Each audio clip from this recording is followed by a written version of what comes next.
Do you like apples? The setup to Matt Damon's iconic punchline in the 1997 Oscar-winning film Good Will Hunting.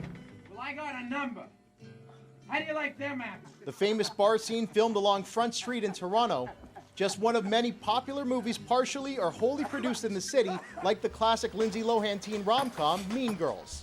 So fetch. That's all under threat because President Donald Trump keeps trying to make tariffs happen, his latest attack on the world's film industry. I want to help the industry, but they're given financing by other countries. They've given a lot of things, and the industry was decimated. If you look at how little is done in this country now. Trump posting to social media Sunday he intends to slap a 100% tariff on movies not made in the U.S., all in an effort to make Hollywood great again. This guy, he's just unbelievable. It's every day something new with him. You know, we built our film industry up to about $3 billion. Our goal is $5 billion. But again, he's just going after the entire world. The film industry is very global, and it is not as simplistic, and we just make everything in the USA. It's like, how are you going to be able to do that? Toronto's screen production industry employs about 30,000 people and generates $2.6 billion annually in economic activity. The city stays competitive with tax credits that can be combined, offering savings of up to 45% on labor and up to 35% on production. I don't know if this is a feasible plan because when I look at it, it says a tariff. A tariff is something you put on goods.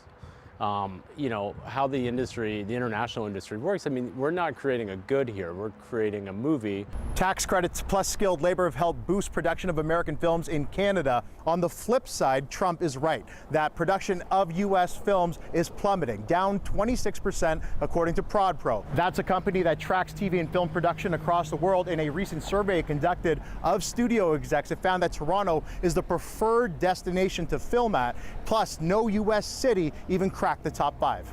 American producers have no fear that they're getting, let's say, an inferior way of making films, because if we want to call it, the manufacturing sector for films in these other countries is comparable to what you could depend on in the US, and it's cheaper. It's not exactly clear how a tariff would be implemented or where the extra costs will pop up. And there's no timeline on when it could come. So for now, the cameras are still rolling in Hollywood North. Dale Madukduk, CBC News, Toronto.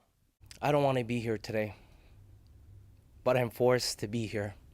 Yusuf Fakiri at Queen's Park to continue fighting for people like his brother.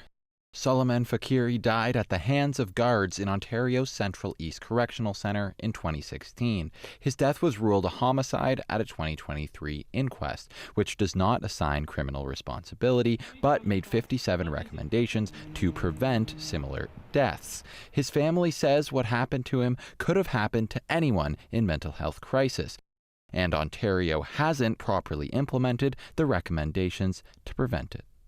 I made a promise with my mother that I would never let Solomon's tragic end be the last part of his life. And I'm standing here today for all the MPPs to listen to this, is that this is bigger than Souleymane Fakiri.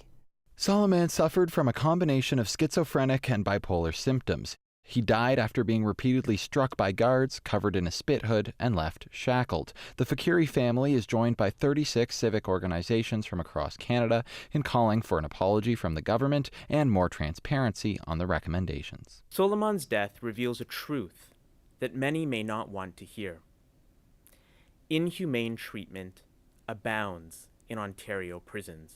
Among the recommendations made by a coroner's jury is for the government to ensure anyone suffering from acute mental health crisis in custody is admitted to hospital for assessment and, where appropriate, treatment. While the Progressive Conservatives weren't in power when Fakiri died, the opposition at Queen's Park say it's up to them to act. It is the work of the government. No one can fix the correction system except for this government of the day, and it's squarely within the responsibility. By taking no action, by not being transparent on what it is that they're doing, what it is that they're not doing, we will not see the conditions in those corrections facilities improved.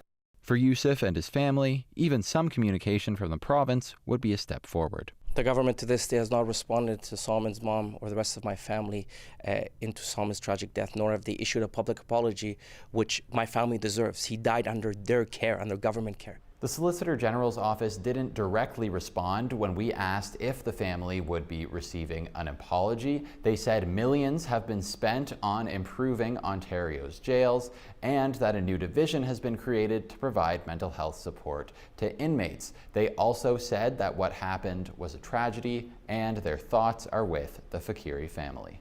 Lane Harrison, CBC News, Toronto.